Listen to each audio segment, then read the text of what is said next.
Welcome everybody to another brand new episode of the Dragoncast. My name is Brian Daniels, and I'm back with my podcast partner in crime, Victor, down there looking like he's just got out the shower with that shirt on. Oh man, I got a story, guys. Good morning, everybody. Good morning, good afternoon, good evening, dude. Whatever it is, man. You taking a shower with your shirt on, bro? You're supposed to take the shirt off, man. You gotta take. I was sweating it, man. I'm over here going. Oh, what time is it? Because I gotta go get on the show with Brian, and we're gonna go talk to our buddy James. Ooh, and I start getting up. He gets me out of bed, dude. It's dark, and I like answering my phone. It's pitch black. I think put my glasses on because I hate not being able to see. And I'm over here talking to Brian, like, dude, what's going on? Like, dude, where you at? Why aren't you down here? Get yourself down here. Like, oh, dude, man, I should have taken a screenshot of that video call. Well, guys, he's just trying to get a jump on the 2021 ALS ice bucket challenge. So his wife dumped it on him. Threw it on me, huh? Now this is a pretty cool shirt, man. That's the design. That's cool, it's not sweat or anything. We're all repping Nintendo. I like how we're repping Nintendo. This was not coordinated by any means. There we go. So you can read it. Here we go. But so you can take a look. There you boss, baby. Like a boss. Yeah. Dude. But we got ourselves a guest, as Victor mentioned on our show today. I want to welcome my good friend, my brother, my compadre, Mr. James JJ Arrwood on the show. Welcome to the show, brother. It's good to finally have you on here, man. How the hell are you doing today? I'm doing pretty good. I've been up since like 5:30, and we've been talking about doing this forever, and it's just like we put it off and put it off and put it off, and now we're finally here and we're doing it. Finally happening. You're gonna pick my brain. I know you are. You know how to dig in there, get the information you want to get. Oh, I will. I'm ready. I know how you are. I'm like a brain surgeon, man. I'm ready to do some work today on this show. Yeah, you're gonna learn some shit today. And I know Victor doesn't really know James all that well, but for those who don't know, I mean, obviously you probably don't know. We've talked about James before on the show. He used to do the edits for our videos. Yeah. And I kind of took that over as he was showing me how to do some things with like editing and things. We'll get into that. But so I do that now. But you can thank this guy here for doing all of our like the first few episodes, for several episodes actually that were video. I think it was the first 10. The first 10 or something like that until I took it over and kind of lightened your load a little bit because this is I appreciate it. He's a busy man. He's I try not to ask too much from him now, but we'll get into that. So let's just start, man. So James and I met at a convention called PopCon. We met about 5 years ago, man. It's been a long time, man. I can't believe that. Yeah. And we met 5 years ago in 2016. And we James used to be a pretty shy guy. Yeah, you can't tell. Used to be, huh? It used to be until he came around me, and I kind of, I'm not shy, so like, you broke him out of that shell. I broke that mold. I kind of helped break that mold a little bit, but James and I met. We had known each other off and on for about a year when we had went to the PopCon in 2015. Yeah, we had talked off and on through a group. Yeah, there was a group. I think it was called like PopCon Cuties or something. Like I don't know why the hell. Some weird ass name. Yeah, some weird ass name. We coordinated. Funny, we coordinated that we were going to hang out the next next PopCon. Year. Yeah, and I think it was me, you, our buddy Nick, and was it Molly? Yeah, it was Molly. No, not Molly. She was there, but we didn't hang out with her. Yeah, so but you and Nick. We met Chris Daly as well. Chris Daly, yeah, that's another guy you gotta get on here. Yeah, I need to get him on here too. He's a movie producer. But we met at PopCon. We finally met up. We hung out the whole weekend, and we've been really close ever since. And then my wife and I, we moved down here to Southern Indiana. It's been over a year now. Man, it's crazy to think about that. And now I'm like a hop, skip, and a jump away from this guy because he lives like 15 minutes away from my house now, as opposed to almost 2 hours before. But James, let's talk about let's I don't know where we should start, man. I don't know if I should just say, hey, like look, I got it. I got this. Let James start it. Where do you want to start off with? Tell the folks watching this on YouTube or listening on Spotify or Apple Podcasts, where did you get your start? Like, what you do art, you like to draw. Yeah. We can start with that. You're really good at drawing, by the way. I have a photographic memory. That's what it is. Yeah. Yeah. I can look at just about any cartoon character and draw it in 5 minutes. Nice. He can. That's He's cool. really Like, good. I remember, I think the earliest I ever started doing art, like drawing, I was like 4 years old. Mm-hmm. And my grandma was the one that encouraged it the most because she loved teaching me things. And like, she's the one that taught me, how to spell. I knew all my ABCs before I went to kindergarten because of her. I could count to 100 because of her. So she was a really big influence on that. And like, I remember I won a art contest when I was like 6 or 7. Mm-hmm. It was a Halloween art contest where they had like a coloring page and you had to copy on another piece of paper. Uh-huh. And me at like 7 years old, I beat adults and other crazy. kids. Like it was down to me and like a 15-year-old kid, and I won. They gave me like this trophy. Oh, wow. But the thing that sucks is they gave me the trophy somebody left in their car, so it was smushed. So it had the base and the trophy was like this. Oh, So, no. But yeah, I've been doing that since I could probably talk. And I remember I always loved art in school. That was what I looked forward to all the time. And I was always top of my art class. Like, they would always, like, my pictures that I drew was usually always like first that you would see. Like, they would do like art galleries in school where you'd walk through and look at people's stuff. Yeah. And I was like first. Like, bam, that's me. That's cool. That's pretty cool. And like teachers would have me, like, if they needed a post, like back in the day, we couldn't just like print big posters whenever we want. So like teachers would have me like copy posters so they could hang them somewhere else. I would sit there and draw the whole like I think it was like a bunch of zoo animals. And I drew all these zoo animals. I was only like 8 or 9. And it looked just like the poster. That's so they crazy. hung it That's up. really They cool. wanted to hang it up in another classroom. So I did it. That's pretty I'm gonna chime in real quick. Yeah. This is really cool that James is discussing, photographic memory and being able to see something and being able to replicate it. Yeah. Just to give you a little bit of feedback. We had a quick conversation before the show. We're talking about, art and stuff and how I used to do some desktop publishing back in the day. But what I didn't mention is I always needed a reference. I had to have a reference next to me, dude, because, and just to speak at how awesome having that type of memory that you have, a photographic memory is, I can't do it without a reference, dude. Like if I close my eyes and I try to picture something, I can't do it. Like it's completely blank. And it's funny because just a little more insight, okay? I went down to a therapist a couple years back and she had told me, why don't you close your eyes and think of a pink elephant? Can you visualize it? I'm like, nope, can't visualize it. I know what it looks like, but I can't visualize it in my mind. That's the mental block that I have that I need to have a reference. So being able to see stuff like that, dude, to me is insane. Whenever I hear people saying, I can visualize it, I'll say, I wish I could do that. I can't do that. Now, I'll tell you what. I'll tell you what. I can visualize all day, but when it comes to taking the pen, you don't want. I'm the last person you want to be on your team for any drawing games. I'm the last person you ever want me to draw anything. You don't want me on your team for the drawing games like Pictionary, all that shit. No. You will never guess. That's so funny, dude. What I'm drawing, but thing is, what's amazing about what James does is that he, I remember when you were showing me the things that you draw. Now this isn't like to discredit you, but it was so. You ever see something that's so good that it can't be real? I'm not. I don't believe it was you type deal, huh? I'm not. No, for real. I know what you mean. When I first saw he this, actually has asked me before. He's like, "Did you trace that?"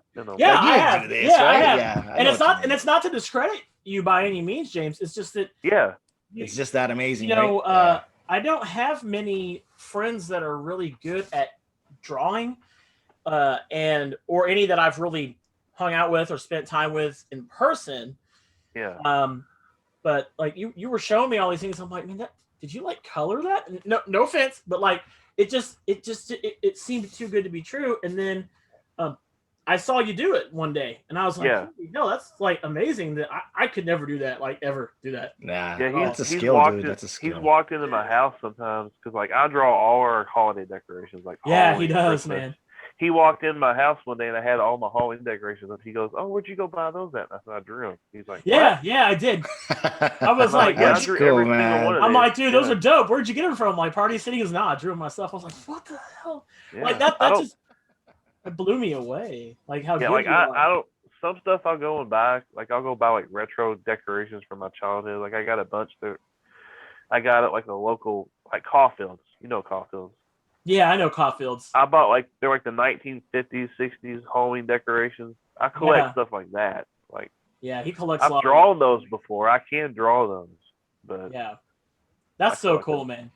Well, here let's touch base on that real quick. You know, you're mentioning that you can't draw those. Is there anything that you feel more specialized towards, or something that you can do better than others? Like I know some people can't do portraits. You know, just can't do that. If I do a portrait, they look like a cartoon every time.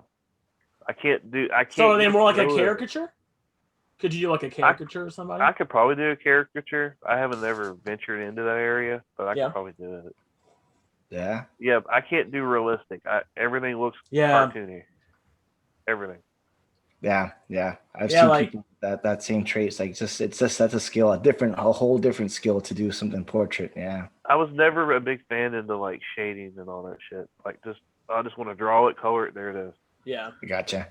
Like the one thing you did for Halloween last year, the Patrick from SpongeBob as Jason. Yeah, like from that's Friday the the reference 13th. thing. Like dude, that was so damn cool. And that was one I thought that you like, and then you were on live because I told them to go. Yeah. I'm like, dude, you need to get on like Facebook or Twitch or something and just do this. Just do it live. Yeah. And he did a Facebook live of him drawing that sponge. I was like, dude, that's so good. That's how. And it was a reference because I looked at I had two images up. I had SpongeBob or Patrick, and I had a Jason Voorhees picture up.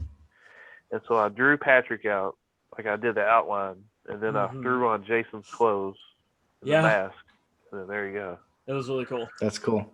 I gotta go check that out. I gotta look for that. Yeah, I love seeing that stuff. I love seeing that stuff. Yeah, he's got all his stuff on his Facebook. If I'd have thought about it, I'd have had you have some with you right now to show everybody at home. Oh yeah. But it's fine. It's fine. I can show them the Monster Vision sign. You want to show that real quick? You can turn your camera over. You want to show it to him? Where's that at? Oh yeah, he drew that. Oh yeah, look at that. Isn't that cool? Yeah, and actually, that's actually a really great segue into the next thing I wanted to talk about that you're really good at doing. I'm telling you, man, he is a man. Which way are we going here? This guy over. I'm a weatherman and partly cloudy. You know. Right. Anyway, this guy over here, he's a man of many talents. By the way, he's not just good at art. He's also really good at editing, video and audio, and that's more along the lines of what you're into right now. Yeah. So, I'm curious, like, what got you into editing, like video? Editing video. Well, as you saw the Monster Vision sign, I've been messing with video editing since like 2009 because there's like a couple of videos on my YouTube. It's from like 2009 where I just like did like a mashup of like horror movie moments and yada yada stuff like that. So I've been messing with video editing for years, but I haven't really I didn't really dive into it until around late 2016, early 2017, because I was on YouTube and I was trying to find something to watch, and I came across old Monster Vision Joe Bob Briggs hosting segments. Like, I don't know if you know who that is or not. You do? Yeah. Well, anyway, I was watching them, and I'm like, I'm going to see if I could find a full episode of it.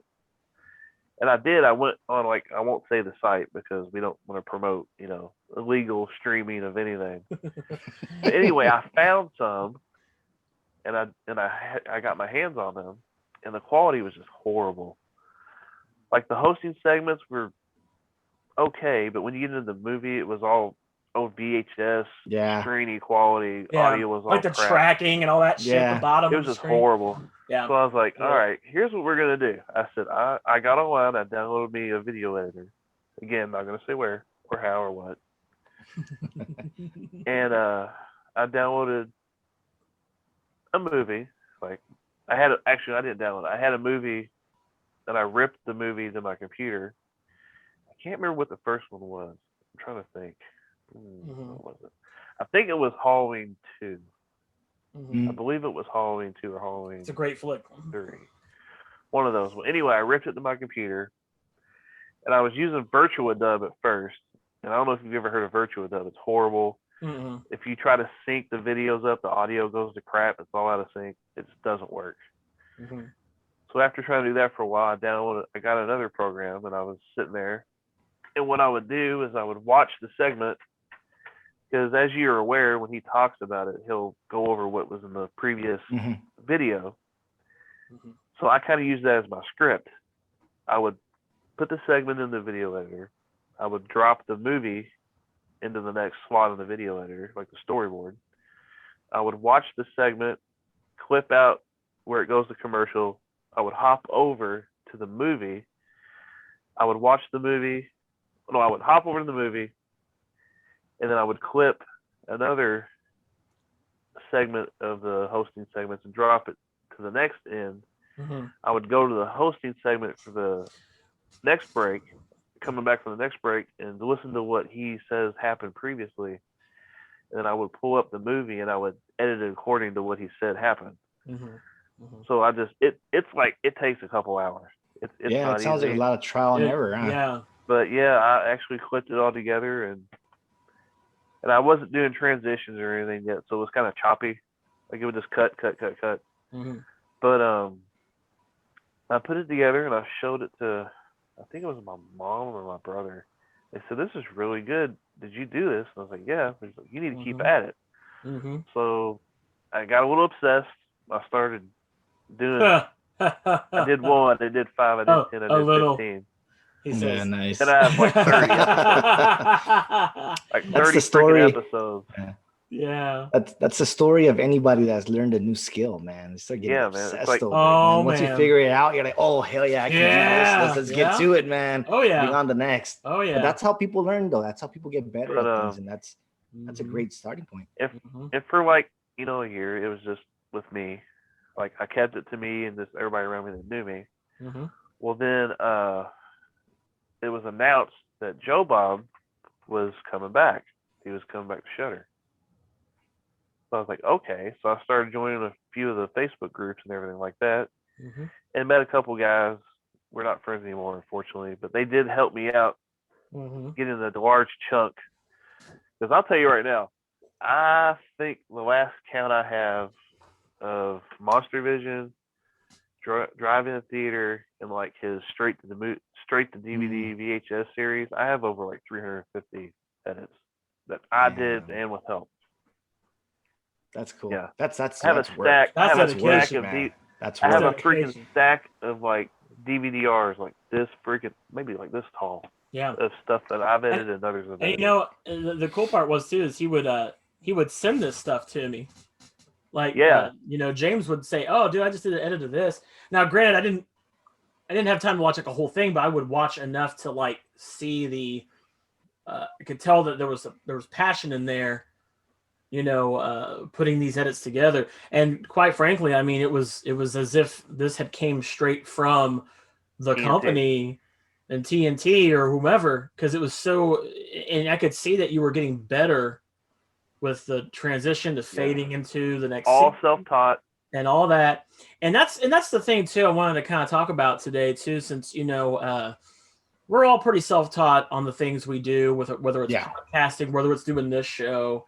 I've always been, I've had people ask me, I've done several conventions and done panels about podcasting or writing or doing all this stuff.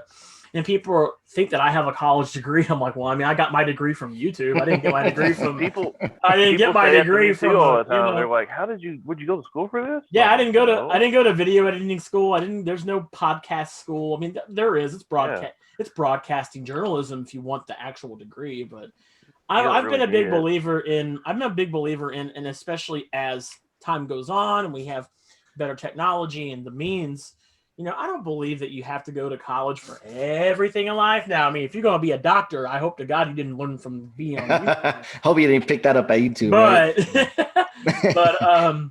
but for say things like, you know, video editing and podcasting and just those things you can do yourself, the possibilities are endless. And, you know, a lot of people, when they look at, and I'll say for me, when I first got back into video editing, because it wasn't until, because I've done content for YouTube for about I don't know, about 9 years now, with like DragonBlogger and things like that and various channels I've had, but I never really got into heavily editing videos until he's out there just recently. There. Until this guy here really kind of showed me the tools of the trade and things like that. And we'll go over some of those things for people listening at home, what you can use, some things that you use. And to help you if you want to do video edits or make YouTube content, it's really not that hard. It's not that hard. But I'll tell you this. The first time I ever pulled up one of those video editors, it was so intimidating because you got all this stuff. You know, and you don't know what the hell you're doing. And you see this like thing at the bottom and it's got these 3 different like tracks on it. And then there's like a window here and a window here and all these, there's just so much. And it's kind of like being in a cockpit, you know, like there's all these. That's exactly how I was going to describe it. You know, you want to touch all the buttons, you know, like what's this button do? What's this button do?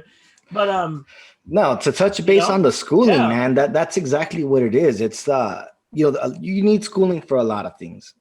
Most things would be great, but experience means a lot. And I think that a lot of these things that we can experience ourselves, where we can fumble through without hurting anybody, because nobody wants to find a plane without you know, just pushing buttons. Right. But yeah, experience is king, man. I've always felt that way. And this is why the more you do something that you can do at home, like you know, James was doing here with these Monster Vision videos, just mess around with it. I got it in front of me. Let me goof around. Let me try to figure it out. The more you do that, the better you get. Podcasting, the more you do it, the better you get. I don't know. We want to do that with surgery. I think you want to get some college degree with that, because you know, you don't want to just cut into somebody. You don't want to just let me just try to figure it out on the fly. I don't think that's gonna be cool. No. But now let's speak on the experience though, James. You know, considering that you have almost 300 clips, as you said, where did you find the time to do that, man? I know you had a growing family at the time that you started. You know, how did that work out for you? Where did you cut the time for that? Well, as I've told you off there, I work like 30, 40 hours a week. Usually when I do it, I'll go to work, I'll come home, you know, daddy time, daddy duty. When he goes to bed, or if he's like doing his own little thing, I'll hop on and do editing or other stuff we'll get into as well.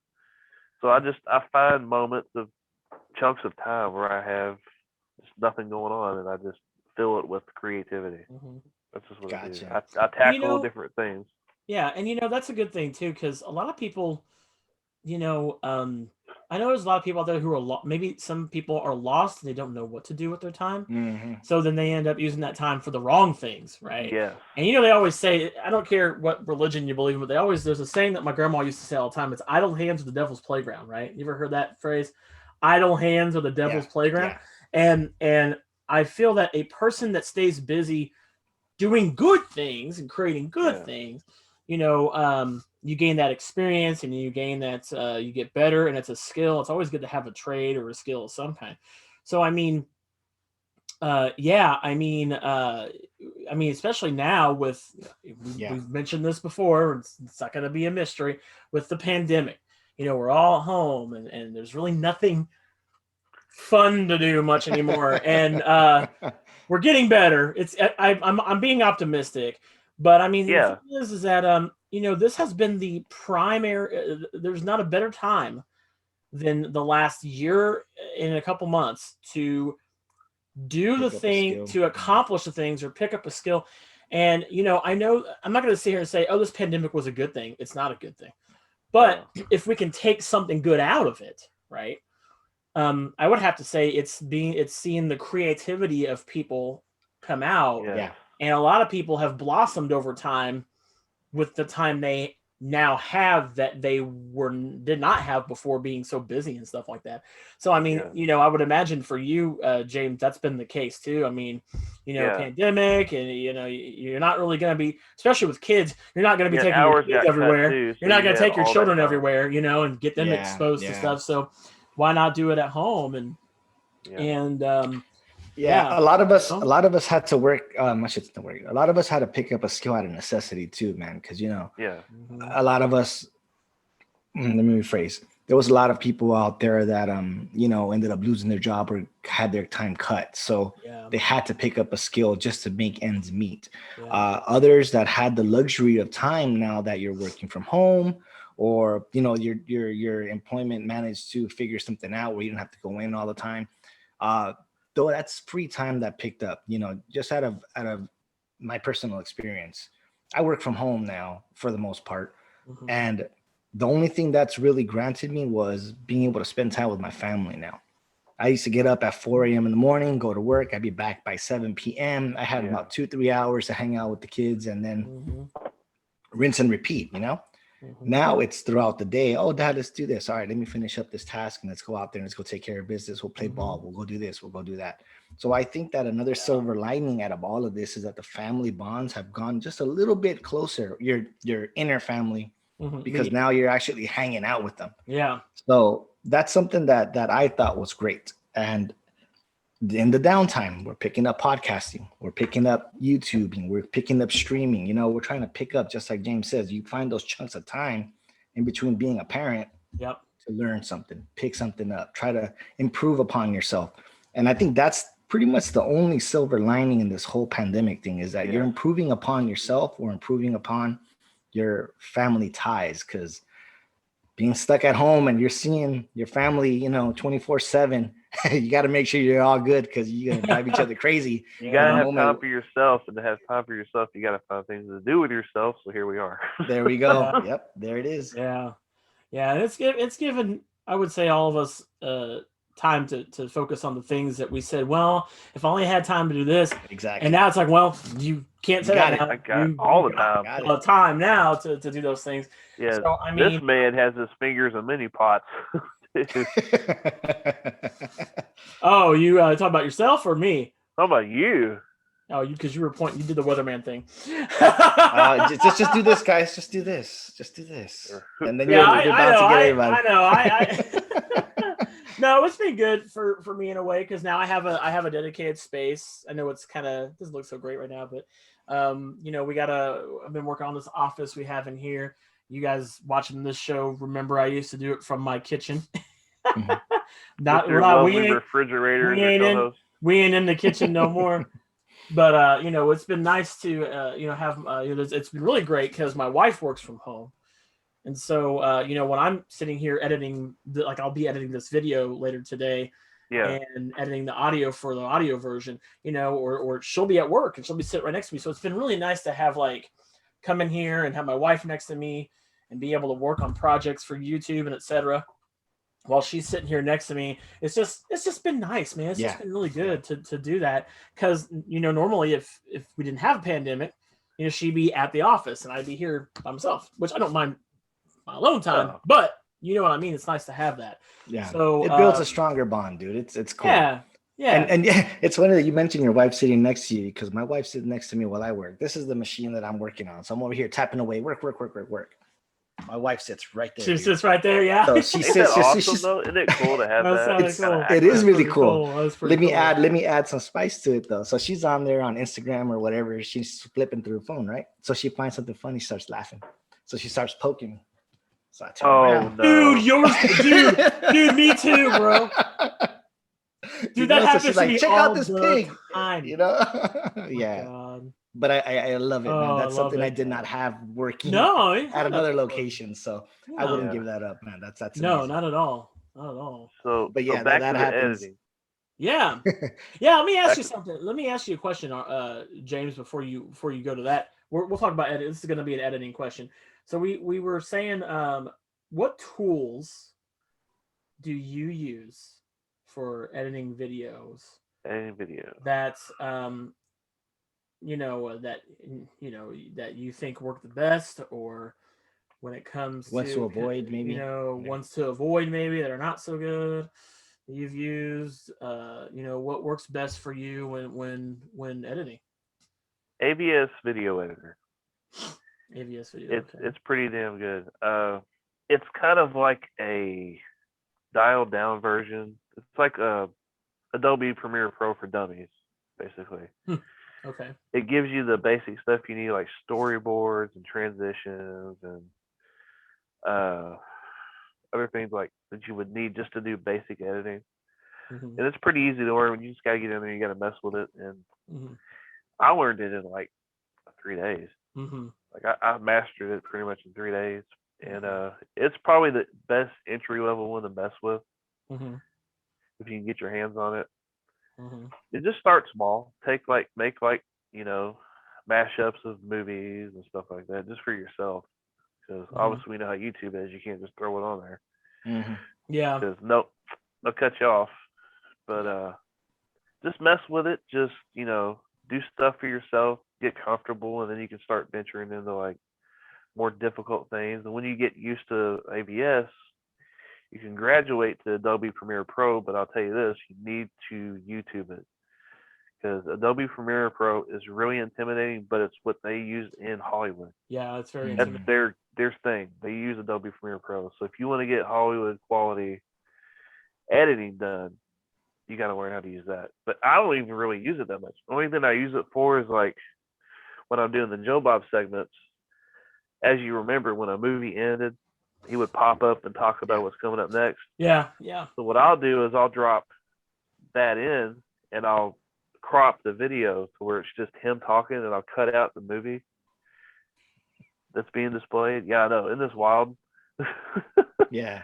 And that'll be the standalone intro video. And then it'll intro, and I usually throw in the Monster Vision song that he does. I can't remember how it goes, but you've all heard it. Yeah. Eating the heart out Saturday night, yada yada. That'll be the intro. Yeah. Like on every one of them, that'll be the intro or the outro. I mix it up. Yeah. And then it'll be the Monster Vision intro, and then it'll be the first segment, and the movie, yada yada yada. I'll tell you. But yeah. I'll tell you what. I didn't really get too much into video editing myself until he was showing me stuff I didn't even know about. And I've been doing videos for YouTube for a very long time, but I've always been bad at making thumbnails. And I just like there's so many sites out there that like try to charge you like, oh, we'll make your YouTube banner, we'll make your thumbnails for you for a fee every month or something like that. I'm gonna tell you right now, don't do this. Like I'll tell you what, you don't have to do. You can do all the stuff that we're doing right now for absolutely this much money. Like that's it. Zero. You ain't got to pay a dime to do all the stuff we're doing. Except for Zoom, but that's comes with the price, of course.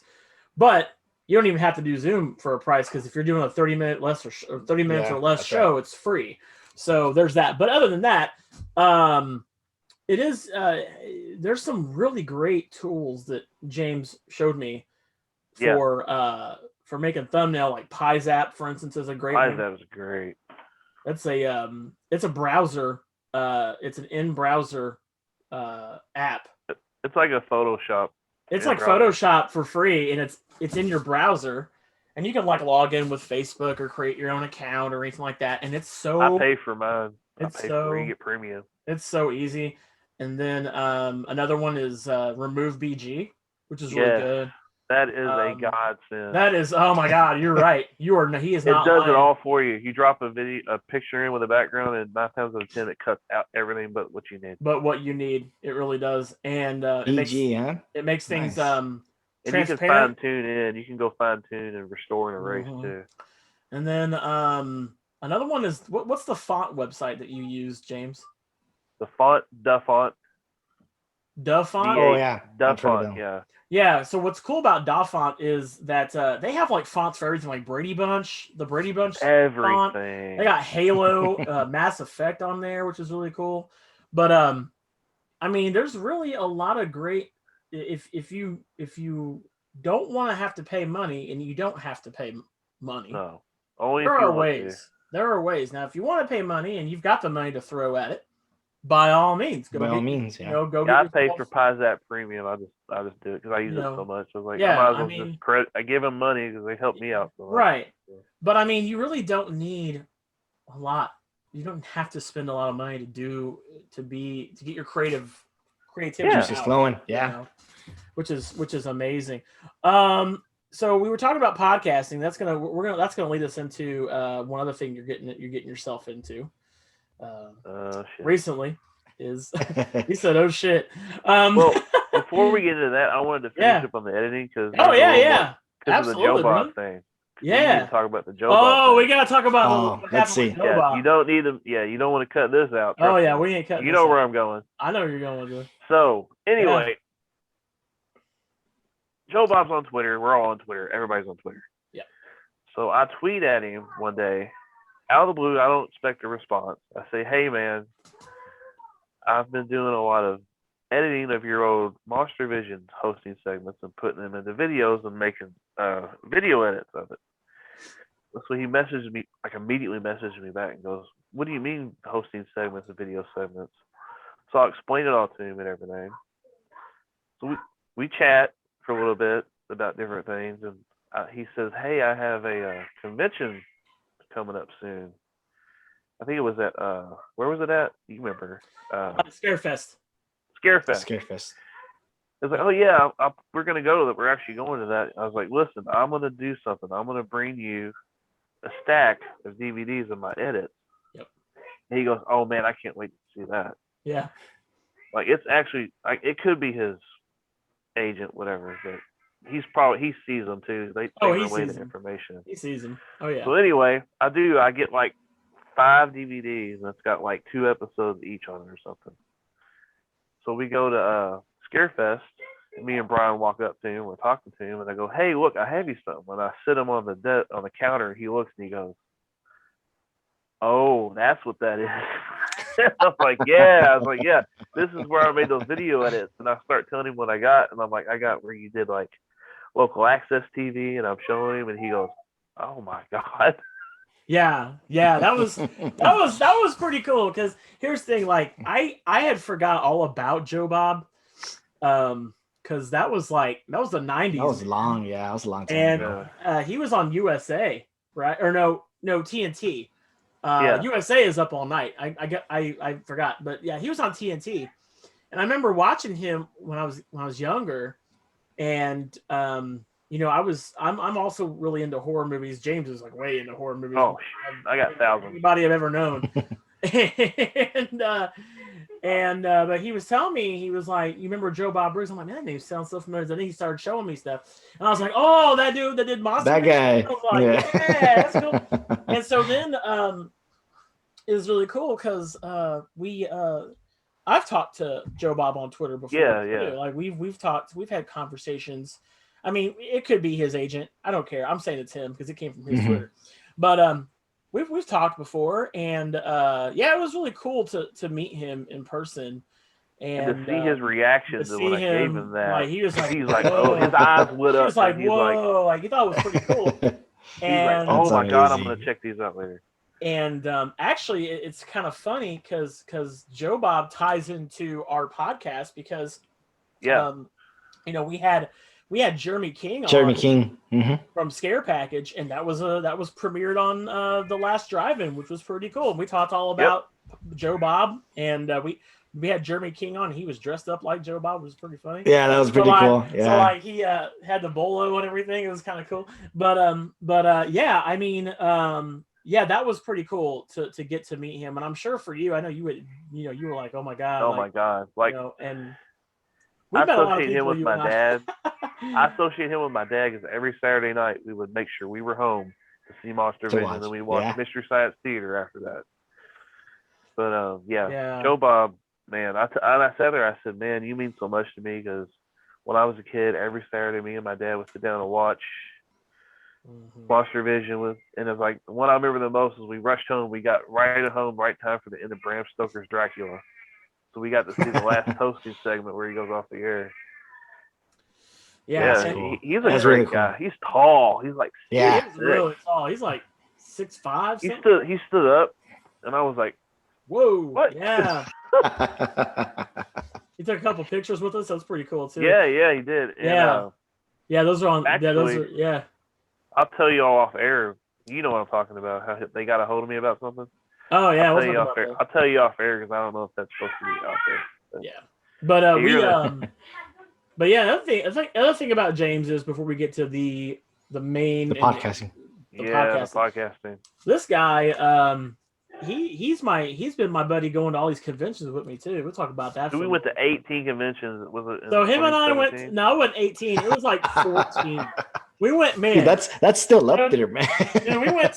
We did two conventions in the same damn day. Oh my god. We did was it Horror Hound on Horror Hound Louisville?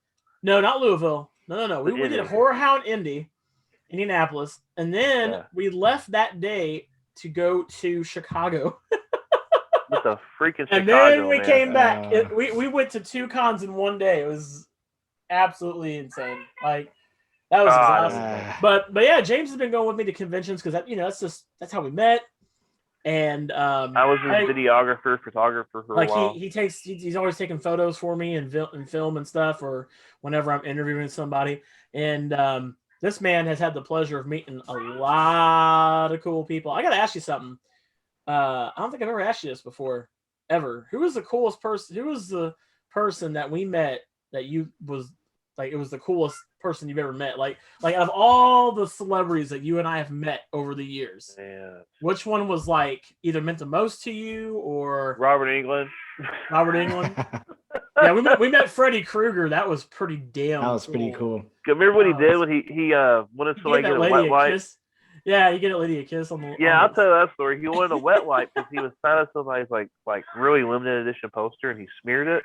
Yeah. And he had just came back off his break, and some security guard had cleared his table and took all his wet wipes away. So he's like, "Anybody have a wet wipe?" He's like, "I need to fix this. I need to get the Sharpie off. Does anybody have a wet wipe?" And everybody in the crowd was like, "I don't have one." This lady's like, "I have a whole baggie," and he walks over and he goes, "Thank you so much. I really appreciate it." He gives her a big hug and he kisses her right on the mouth. Oh. Yeah. And her husband's standing right there, and she looks at her husband. He goes, "I don't care if it's Freddy Krueger." Okay. He goes, I get a pass. Yeah, you get a pass. But he goes over, he wet wipes it all off and signs it, and there you go. He was such a nice guy. Cool. He was such a nice guy. Yeah.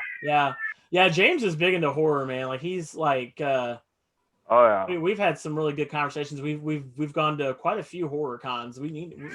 I hope we can have conventions again soon. I know that we'll have that. We'll have a conversation about that soon. Yeah, we're gonna have actually at the end of this, I have an announcement to make, Victor. You don't know about this yet, but I'll let you know. We have a podcast coming up probably in March. Maybe this month. I don't know. I haven't really scheduled it with him yet, but we're having a guest that's been on our show come back on our show. I'll let you guys know when we're done at the end and what we're going to talk about. So let's get right into this. So last but certainly not least, James, it's kind of funny because you did a panel with me about podcasting and you had never really done podcasting then. Never. When I did that panel, I think it was just because I needed somebody up there with me. I was needed somebody to bounce off. Get up here. I got to have a conversation with somebody.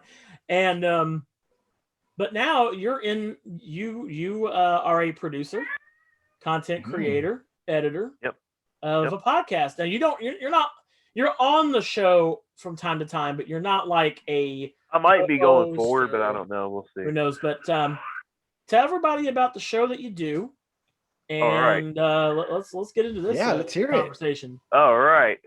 So everybody knows who John Cena is, right? It's like Hulk Hogan. Yeah, John Cena. This generation, John Cena. Yeah. So everybody has to start somewhere. Well, Cena started in a little place. Well, he was in like PWG or something before that, but that doesn't matter. He started in OVW, Ohio Valley Wrestling. Well, when you're a new guy, they tend to stick you with somebody as a mouthpiece, manager, So they stuck him with this guy named Star Maker. What the hell? Star Maker Kenny Bowen. But anyway, I used to watch OVW on Saturday nights, and then I would watch Velocity, and then I would watch OVW on Saturday nights. Well, anyway, when I was a teenager, I was going through a lot back then. Like, I won't get into it, but 3 things are the reason why I'm talking to you today: music, art, pro wrestling. Yeah, I've always loved pro wrestling since I was 5 years old. Hulk Hogan, I loved him. Yep. But anyway, so I watched OVW. Starmaker Bowl was my favorite. He was the heel manager. He was always doing these dastardly things and cutting these awesome promos and managing everybody under the sun and hitting people with his briefcase. Yeah. He was a commentator too, so he was always like getting into Jim Cornette's crap, like about stuff. Yep. Anyway, I watched that for years and years. Well, fast forward to like 2007. I told Kenny this story. He thought it was hilarious. I'm on this dating site called LouisvilleMojo.com. They don't exist anymore, I don't think. But anyway, I was on there looking for a date because that's what you do. And I didn't filter women or men. I just searched all. And I'm going down and I see Star Maker Bowen. And I'm like, holy crap. So I message him and he kind of gets a little weirded out. He thinks maybe I'm like trying to get with him or something. Get with him? We chat a little bit and I had him on, I think I added him, first place was MySpace. And we would talk sparingly, not a whole lot, just every now and then. Hey, Merry Christmas, how are you? Oh, you're going on vacation? Well, you wouldn't catch me on a beach because they say there was a beach well. You know, funny stuff like that. Beast whale. Yeah. He always pokes fun at himself. But anyway, we kind of lose contact. I mean, I added him on like Facebook, but we never really talked or anything. Well, I started watching his live streams and stuff. And about this time was when I was doing the Monster Vision editing for myself. So I want to say about 2017, I think, or 2018. I messaged him and I go, hey man, I took one of your videos and I cut a segment out of it. He goes, well, what's a segment? What do you mean you cut a segment out? So I sent him, because I took his logo and I dropped it into the AVS and I made it like a 3-second video of it. And it faded into like a static and then it cut to the clip. And at the end of the clip, it would fade out. So I sent it to him. He goes, dude, that's really cool. He's like, send me some more stuff. So I started editing segments, sending them to him. And nothing really came of it because he wasn't able to get his login to like YouTube or anything like that because his sister-in-law, God, she kicked my butt for saying that. His daughter-in-law worked a lot, her boyfriend worked a lot, and let's just face it, Kenny Bowen, he's in his 60s. Not many people when they're older know much about how to do YouTube and all that. They don't know about that technology. Yeah. They know about that technology. But yeah, so for like a year or about 3 or 4 months, it was just I would send him these content clips and send him these clips and send him these clips. And he would post them on his Facebook, and people were like, "Oh, we want to see this on your YouTube, and you need to put it on YouTube so more people can see it because you're not always leaving your profile as public." So finally, he gets access to his YouTube, and so he gives me. I have total access, which he's crazy for doing that. I would never delete his channel or anything like that because that's just I'm not petty like that. So I have total access. Complete, absolute access. Like, I see it all. Analytics, everything. So he gives me access. So I start taking all his old videos and clipping them out. And I do enough video edit segments that it lasts for like a whole freaking year. Wow. Like every day for a year, he has a video. Every day. Sometimes twice. So he was at like 500 subscribers. And then before we know it, like 6 months into this, he's at 1,000. And he's almost at 3,000 now. So he just like, yeah, I'm going to bring you on. You're going to be my producer. You're going to be yada yada and all this. And then he says, we need to give you a nickname. Well, I was going by Drillix, which was a ripoff on Skrillex. I'll admit it, because I was a big Skrillex mark for a while.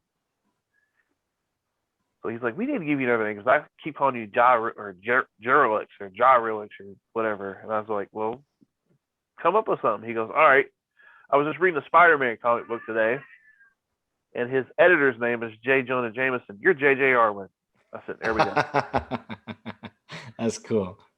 So yeah, that's pretty cool. I still run his YouTube. That's pretty damn cool.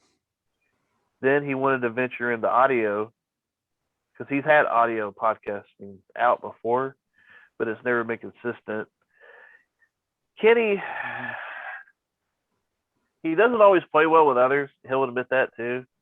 He's went through that's a fact. That's an absolute He's fact. went through about like 7 or 8 co-hosts. They always do something to piss him off, and then see you later. It's gone. But I've kind of been in the background, so I don't get a whole lot of heat. So I'm probably the one that's lasted the longest, just in the background. He's just now starting to get me to come on screen. But yeah, I run his YouTube. I let him know about his analytics. I go in and monetize his stuff because when he puts his live streams on, he doesn't monetize his stuff. So I go in there and that's got like 400 views, and I'm like, oh crap! So I gotta monetize it real quick. So I'm like, dude, you just lost all this money, man. Yeah. Make sure you monetize it. And I'm like, all right. Yep. And then we have audio. We use Audio Boom for our audio version, so I do all that. I drop that in, and I do I do all his thumbnails. Any thumbnails you see, I do. That's the other thing I do. And he has a Teespring, a merch store. Oh yeah, you do this too. God, I'm telling you, this guy does everything, man. Does everything, dude. Yeah, tell him about the Teespring. He's got a Teespring store that has 8 storefronts. 8, yeah, count them 8, with over 100 logos. Yeah, now he does. Oh my lord. Yeah. And counting, we add them all the time. He made them all. I make them all the time. Man. And let's see what else. He's got a Patreon. I run that. We have like old clips where he's been on other shows. Like I even found some of his Who's Flaming Who stuff from back in like 2007. Yeah. I went on the Wayback Machine and found that. So that's going to come out every Friday till like April. Shoot. And then, busy man, dude. I'm telling you, this guy, man, he does. I've always got something going on.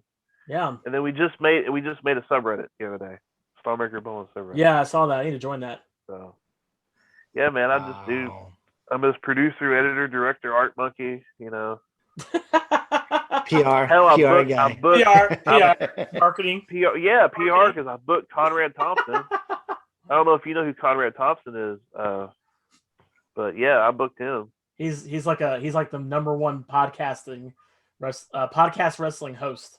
He's got 7 podcasts. He's got Bruce Pritchard, awesome. Jim Ross, Arn Anderson, Tony Schiavone, and Kurt Angle. Oh. And then he's got 2 more. I don't know what the heck they are, but yeah. I booked him. I DM'd him on Twitter, and I'm like, hey, man, I know you're a fan of Kenny. I was like, do you want to do the show? And he's like, absolutely. Give me a date. You know, the thing is, it's kind of funny that you're booking these people because it's kind of like what we do here is, yeah. Victor gets he gets the easy part. He just gets to come on here and talk. Yeah. I do the easy stuff, huh? It's all good though. Because that's Kenny, man. I do the rest easy. of it. That's not easy though, because you got to be on. Like you got to be ready. Yeah. Get out of bed. Now let's get out of bed. Get out of bed. You got to turn the light on, man. Turn the light on. But it's funny that you're doing that now, James, because as you know, I've tried to find people for this show, and now the only difference between you and I is you have a guy. It's not your podcast that you're on. Yeah. But the guy that does the show is like a very well-known guy. He's got a blue check mark. He's on the Twitter, #2 podcast, audio podcast in Poland. That's so weird. That every day. But you're finding out that and that's kind of what I've done this whole time we've been doing podcasting, is especially this show is and even when we did the video game podcast, Victor, we did that too. I don't it's just like I'm just gonna message this dude. Yeah, screw it. I'm just gonna. What have I got to lose? You know, and that's how we got Tom Kalinske on here about a month ago.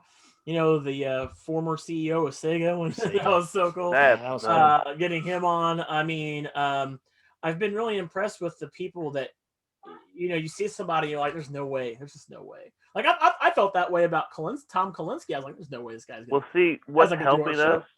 What's helping us, unfortunately, is the pandemic. Nobody has anything to do. They can't go do anything. So they're all at home. That's a good point. When you message them, they're like, "Oh, something to do. I got nothing going on." Yes, I'll do it. I would love to get out there, but let me do something. I'm sitting here watching Netflix. I've seen The Office 5 freaking times in a row already. But I mean, that's the thing that you're getting yourself into now too. Is, you know, you're you know, and I've told you, like, well, let's see if you can get this guy. Let's see if you can get this person. You know, and you got Conrad. I didn't know if you were going to get Conrad Thompson. I would be in the same place. I'd be like, oh, there's no way. He DM'd me the next day. He's like, yeah, let's do it. He got back to you. And the big thing is to just give it a shot, man. Dude, what have you got to lose? Just like JJ did, you know, like, hey, let me just message, you know, Joe Bob real quick, and that's what he did. I'm trying to get Joe Bob. I've tried to get Joe Bob, but he hasn't really got a hold of me, and I think you may have tried too. And he just... Yeah, I've tried getting Joe Bob on the show. I've talked to his agent, and I might try to get him on here again. Yeah. I tried getting Adam the Woo. I tried to get Adam the Woo.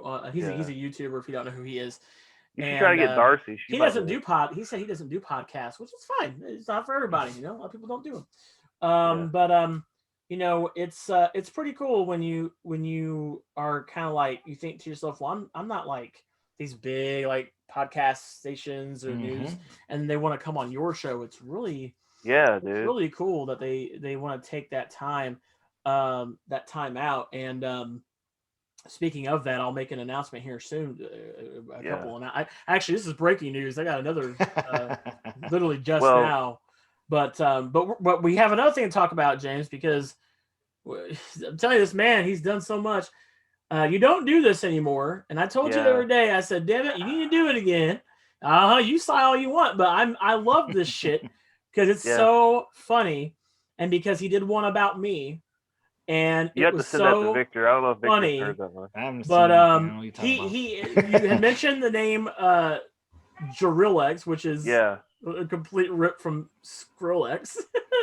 And so James, you have your own YouTube channel, and it started out. You said you were doing like some edits, like of like horror movies and things like that.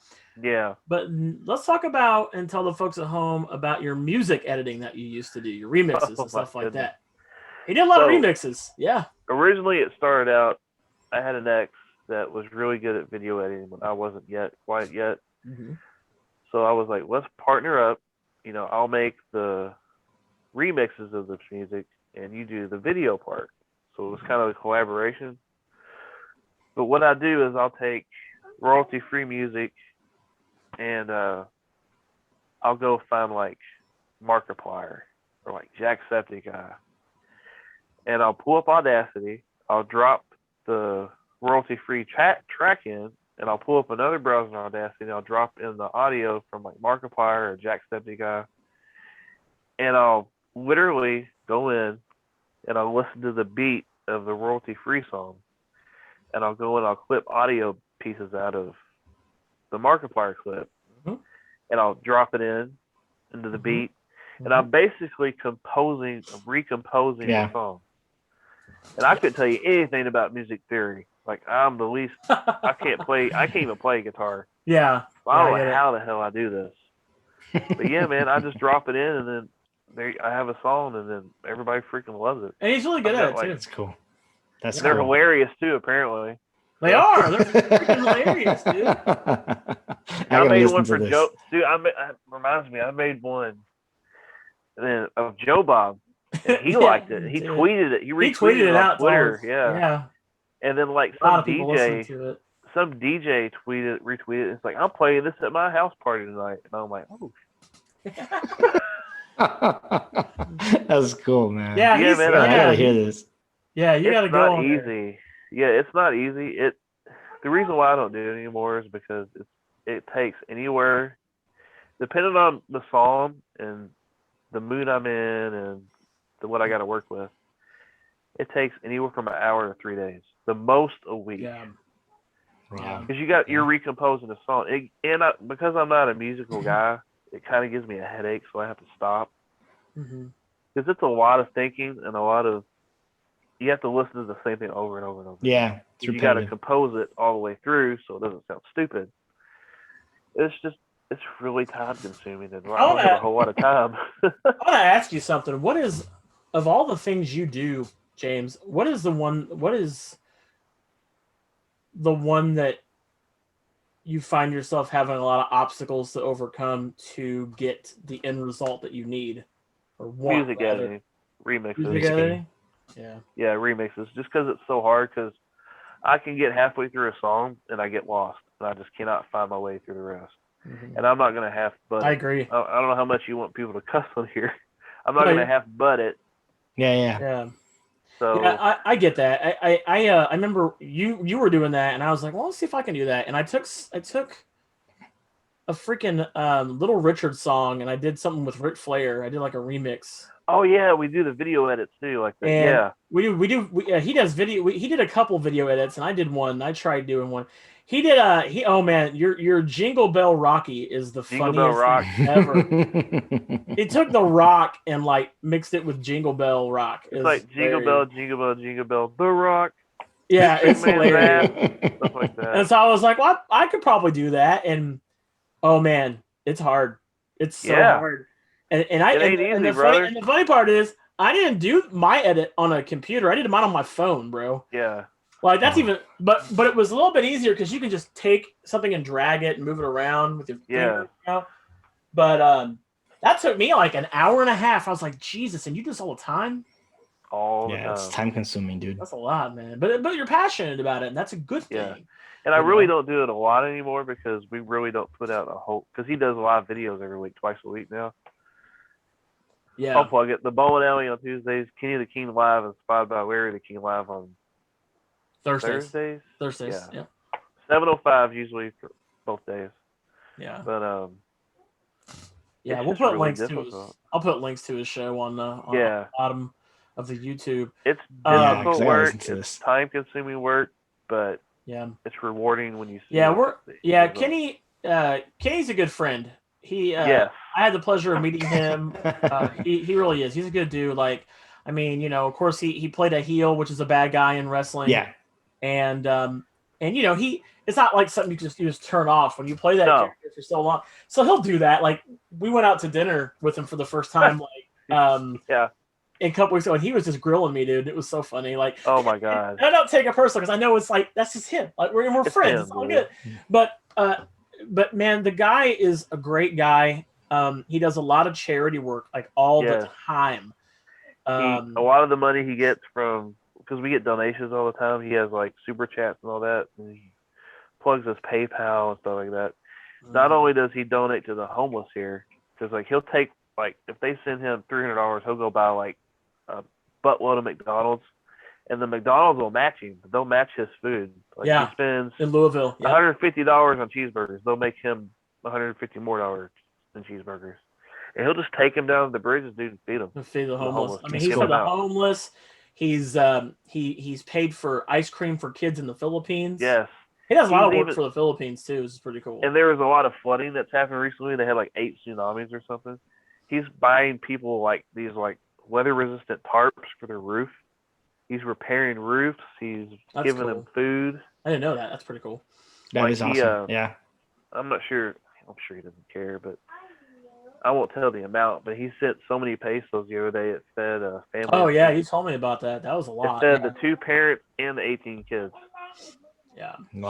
He's such a good guy. He's a fun person to talk to, hang out with, and definitely somebody I consider a friend. And we'll put a link in the description below to his. We'll try. You should try to get him on. I'm sure. Yeah, we want to. Yeah, I want to get him on the podcast because I don't know if he'll be able to keep up, Victor. He will take over your show. He will try to make our show his show. It'll be like the Dragoncast Kenny Bowen edition. Yeah, it'll be his show. Featuring, it'll be featuring. Hands off. We'll just sit here and let him take it over. But yeah, we're gonna get Kenny on. I'll try to get him on maybe in March or April. But see if Chris can come on too. Yeah, his son. Yeah, Chris. Yeah, Chris you'll love Chris. Chris is great too. Chris is good too. But thank you, James. You're welcome. For being yeah, on the very show, insightful, man. dude. That's some good stuff. You yeah, dude. You got your hand in so much stuff, man. You're kind of like me.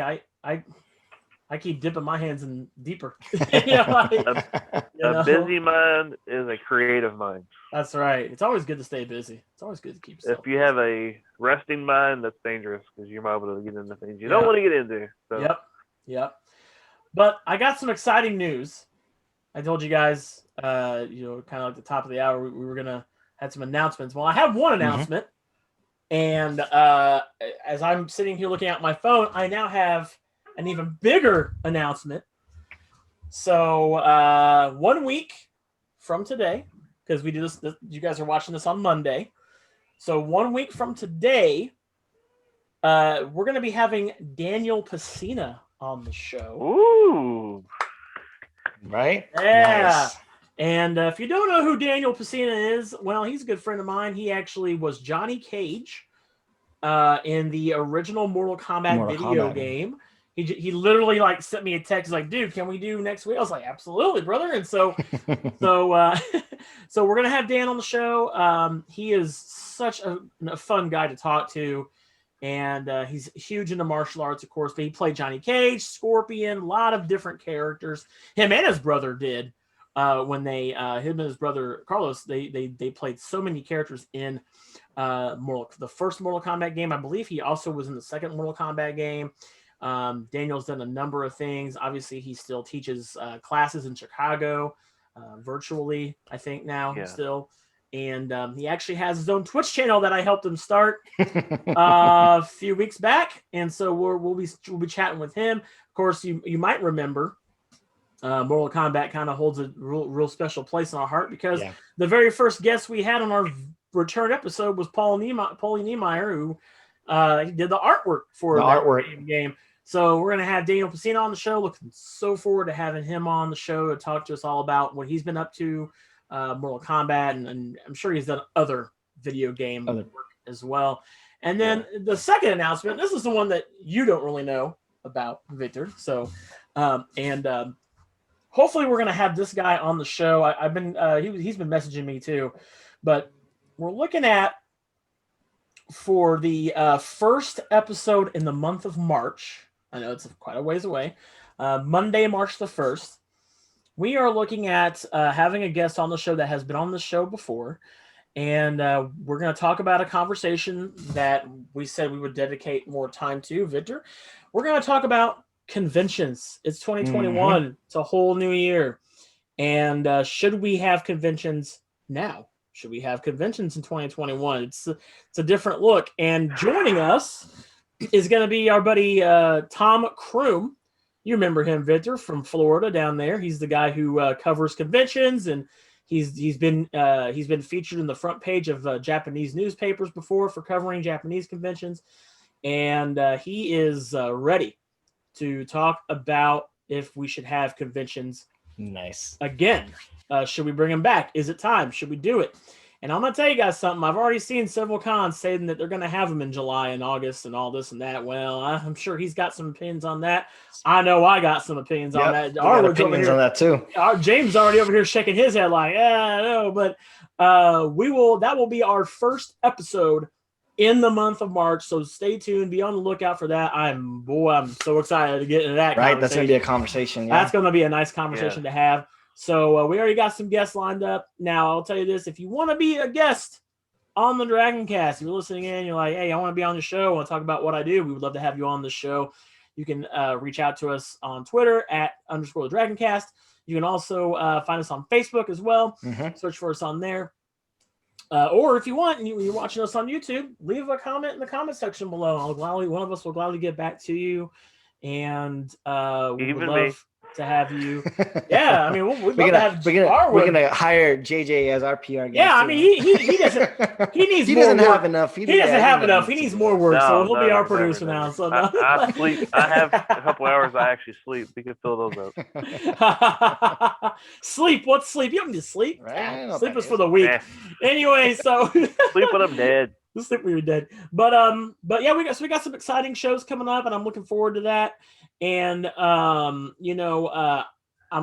as much as I would love conventions to come back, I don't know, man. But we'll see what happens. We'll get to that. We'll get to that conversation in a few One in a month few at a weeks, time, brother. Yeah. But we'll see what happens. But Tom did send me a link that they're opening up conventions in Florida again. I'm like, we've been talking about that past couple days. Yeah. So I don't know, but we'll have him on the show. Oh. And who knows? Maybe we'll have somebody else. Maybe I'll see if I can get some other convention owners to come on, and then they can debate that, and we'll have the great convention debate of 2021. Maybe we can do that on here, and just go from there. But thank you guys so much for watching us, and wherever you are, if you're on YouTube, give us a thumbs up, or you can give us a thumbs down if you feel that we deserve that. I don't think we do. But and then if you haven't already, be sure to subscribe to DragonBlogger. That's where you'll find our video podcast. And when we do have a guest, we do a video show. Or if you're on Spotify, follow us on there. If you're on Apple Podcasts, leave us a review. We would love a 5-star review. We'd love some more reviews, period. We want some feedback. And unfortunately, Spotify doesn't give us the ability to do that. I wish they did. But Apple Podcasts, I do check those from time to time. So please, we've only got like one review on there right now, but please leave us a review. Let us know what you think about us on Apple Podcasts. And then, of course, you can find us on Google Music and SoundCloud. But once again, JJ Arrwood, thank you so much for being on the show with us. Take a time out. I'll come on anytime, man.